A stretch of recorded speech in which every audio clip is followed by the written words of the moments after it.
fuunee akkam jirtu kabajamtoota daawwattoota keenyaa kan daawwachaa jirtan Biiftuu Foundation qophii gaarii gaara duubaati. Qophii gaarii gaara duubaa keenya har'aatiin dargaggeessa barreessaa walaleessaa tokko qabannee dhiyaanneeti jirra. Dargaggeessa kana yeroo hedduu qaamaanis ta'e sooshaal miidiyaa garaagaraa irratti yeroo argu walaloon inni barreessu walaloo dhuka qabu. Akkasuma ergaan inni keessatti dabarsullee jechuudha ergaa baay'ee dhama qabuudha. Kanaaf nama kanarraa waan hedduu barra jennee gama aartiitiin yaada jedhuun dargaggeessa kana asirratti dhiyeessee jira. Obboleessa kee qaalii yoo baga dhufte. Isinillee Biiftuu Foundation gaamicha na godhu keessaniif baay'ee galatoomaa isinin jedha. Mee maqaa keetiin haa jalqabnu. Maqaan kee eenyu? Eessatti dhalattee guddattee amma eessa jirta? Maqaan koo inni haadhaaf abbaan koo naa baasan Ahmad Haji Abdallaa Alii jedhama.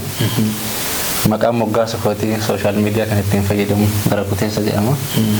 Bakka itti dhaladhee guddadhee dachii Oromiyaa godina Arsii Lixaati magaalaa Shaashamannee keessa jiraadha.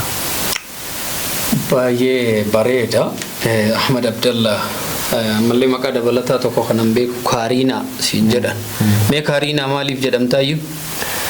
Ani Kaariinaa yeroo ijoollummaa kootii yeroo jalqabaaf hiriyaa baafadhu jaalalleetii jechaadha. Gaafa jalqabaa kennaa naa kennitu karameellaa naa kennite. Karameellaa dastaa dur tokko. Dastaa hin beeku. Isa sanarraa waraqaa duubarraan Kaariinaa kedhuurra jira.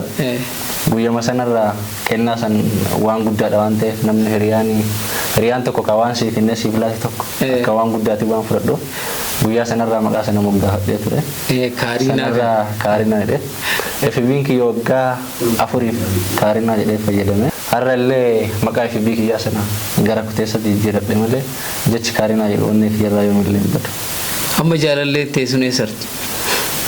Yaa'u carraan jireenyaa kun yeroo tokko walittis nama dhiyeessaa yeroo tokko gargar nama fageessaa jireenyi maafsii nama yeroodhaaf gara biyya ormaa jirti. Egaa namatti tola kaarru. Ani immoo Kaariinaa yeroo namni siin jedhu yeroo hedduu kaarru jedhee si hama. Guyyaa tokko seenaa tokko si hima. Boorana kana keessatti nama tokko maqaan Biqilaadha. Dhiiraa intala takka immoo Biqiltuudha.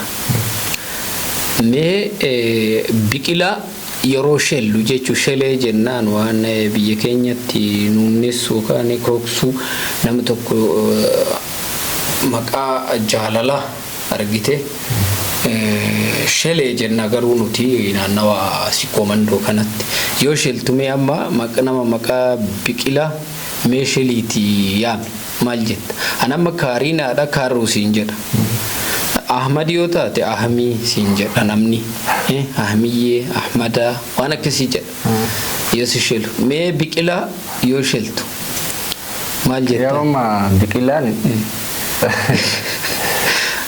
nam tokko amma fakkeenya mee sheli maqaa kiyyarra Ahmee yoo jenne maqaa sheliiti. Biqilaa kan amma Biqee yoo jenne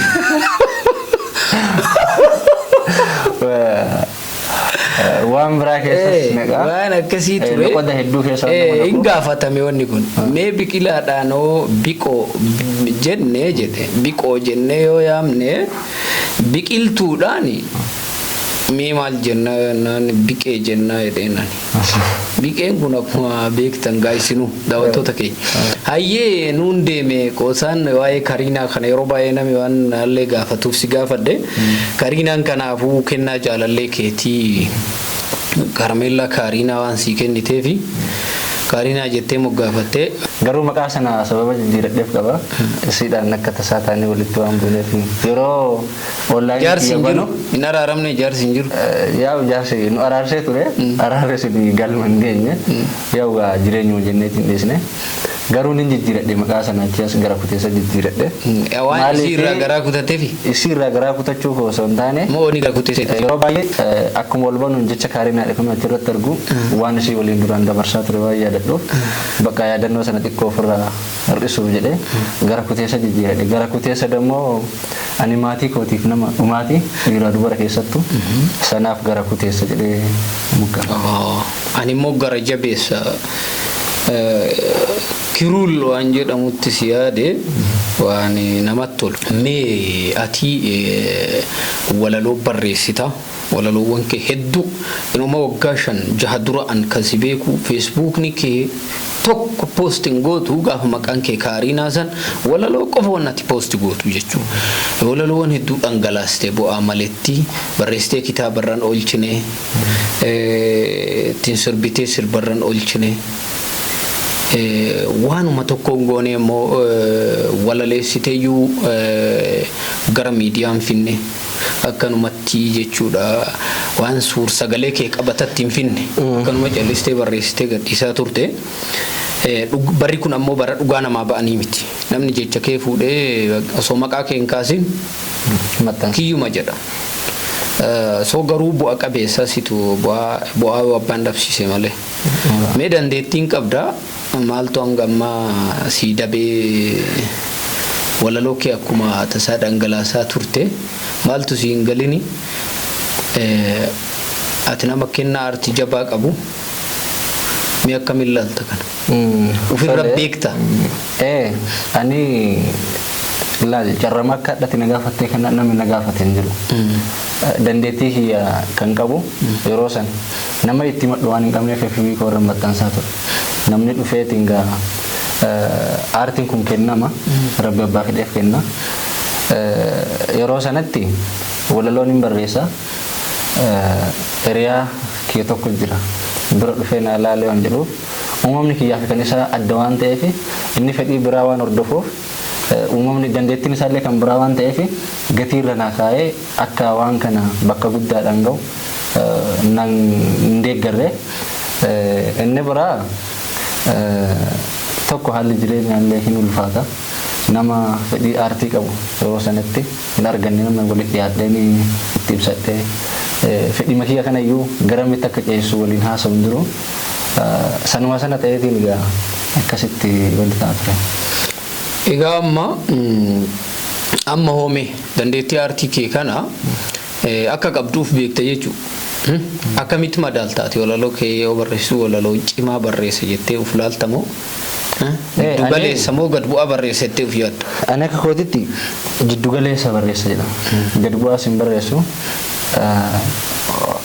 Fi olis humna kootis olitti hin barreessu. Garuu kennama kootit walaloon yeroo naa dhufu qaba. Nam tokko ammoo yoo walaloo barreessuu barbaadu yeroo kophaasaa taa'ee barreessu jira. Yeroo bakkuma isaa dhuftetti namni barreessu ni jira. Yeroo manaa dhuftetti nama hoteela keessa taa'ee ni barreessa. Ati walaloo giddugaleessa barreessaa jetteerta. Mee yeroo akkamii barreessita walaloo ati? Walaloo yeroo barreessu tokko mudannoo irra barreessa. Wanti wahii waan haaraa yoo argu, waan na mudate yoo argu, waan biyya mudate yoo argu, khalaqa haaraa yoo argu fi nama addaa yoo argu sanarratti na dhufa walaloon keessa. Yeroo akkasii barreessitu. Yeroo barreessitu iddoo akkamii filatta? Iddoo namni jiru keessa faatti anamma yeroo walaloo barreessu yeroo namni jiru sunuma barreessa. Garuu yeroo walaloo tokko barreessu nama hin fedhu. Haasaa namaas hin fedhu. Akka namni bira taa'uyyuu hin fedhu. Egaa walaloon akkasuma yeroo hedduu ani amma yeroo baay'ee walaloo yoo barreessu kophaa kee yeroo jiru. Inni biraa walaloo yeroo tokko ganama yeroo baadiyyaa jiru. Ganama sangootii faa yoo baasu gara waaree jedhama. Yeroo sana baasu naa dhufa yeroo sana hin barreessa. Daftara qabadhee bahee barreessa. Inni biraa yeroo mudannoo wayii waan haaraa wayii argu yeroo sana bakkuma jiru sanatti taa'ee barreessa. Bareeda. Amma walaloo yeroo barreessitu yoo kophaa barreessite dhuka qabaatallee namni teenshiin sin godhu karaa saniin yoo barreessite baay'ee bareeda. Okay. Mee walaloo anima qeerroo qeeransa koo aariidhaan ba'angatu geerarsa koo jedha. Sirba. Akkasi namni walaloodhaan nama aara baya. Walaloodhaan waan kee hunda ibsata artistiin. Miiti uummanni illee akka Oromooti. Sabnummaan addunyaa kana irra jiru hundi isaa ijoo aartii mataa isaa qaba. Nama walaloo innaa aare na qabbaneessa ittiin of qabbaneessa. akkami aarii si baafti? Aarii ittiin baatee beekta? Walaloo aarii ani durirraa yeroo hangana sammuun kee xiqqoo gara bilchinnaatiin na deeme miti yeroo xiqqeenya kijarraa jiruyyuu mudannoo irratti yoo sin jedhu kan nama qofa osoo hin taane waan na mudate irratti baruma kana keessa waan wayii namaan afaan keessa wal se'ee yeroo sana barreessee yeroo sana maxxansee achi dheekkamsi na rakkaanaan garuu yeroo sana kaasee. Mee maal jetti yaadatta? Mee nu yaadachiisi mata duree isii wajjin. Walaloon suni hiriyaa tiyya takka wajjin haasa'u. Ishii irraa dhiisi mee mata duree walaloo. Mata duree walaloo kanatu siif galatti. Nin aare argee jira dhugaa rabbii waliin beekuuf si gaafadhe garuu kanatu siif gala arge maal jettu? Mee viidiyoo isaa mee akshinii akka argisiisaa waraabdame. Ilaan yeroo sana aareera akkanumatti amalli koo laafaadha amalli koo fala erga fala diddee kanatu siif galaa jedhee. Amalli koo laafa amalli koo fala. Erga fala diddee kanatu siif galaa jette. Hayyee mee yeroo baay'ee yeroo argu dhugaa dubbachuudhaaf silaa uummata keenya keessatti namni beekumsaan osoo hin taane beekamtiidhaan kabajama. Beekamuudhaaf wanti kun carra beekumsi faajee gaafata. Muuxannoo bara dheeraati. Nama beekaa ta'uuf yaali malee beekuuf yaali malee beekamuuf guddoo yaaluun hin barbaachisu. Garuu namni akka oolee buluun inni bara waggaa 3 5 7 barreessitee barra barreessaartu gargar. Kanarraati bara dhufuullee gargar namni cimaa bilchaataa deema. Mee walaloo dandeettii walaloo kee kana maal hojjechuu yaadda gabaabsii nuti? Ani dandeettii walaloo kiyyaatiin walaloon aartiidha. Damee aartii keessaa isii takka namni sirbas yoo barreessu walaloo barreessaa yookiin walaloo barreessaa akka uumama namaati sun kadura barreeffatu isaatu jira. Fedhiin keessa jiru aartiidha. Inshallah yoo rabbiin jee aartii tana galmaan nama jedheetiin abdii akkasii qaba. Mee maal hojjechuu yaadda? Kitaaba barreessuu jira, itti sirbuu jira. Walaloo kitaaba barreessuu fi baay'ee barreessee lafaa qaba. Mata duree hanga 17 geetti hin dhedheeratti hanga peeparii 8 geetti mata dureen takka fuula 16 akkas kitaaba ni maxxansa jedhee yaada. Gaa yoo rabbiin jedha naaf gulaaltallee walumaan gulaalla.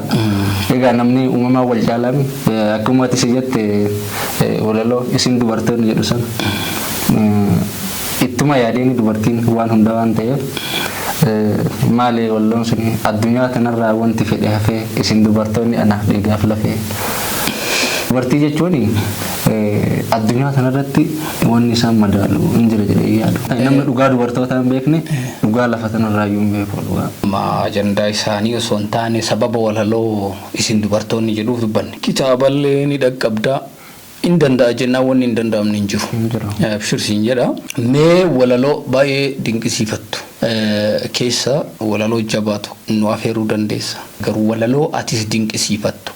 Mee kan ergaa qaba jettu. Ani walaloo obsa jedhu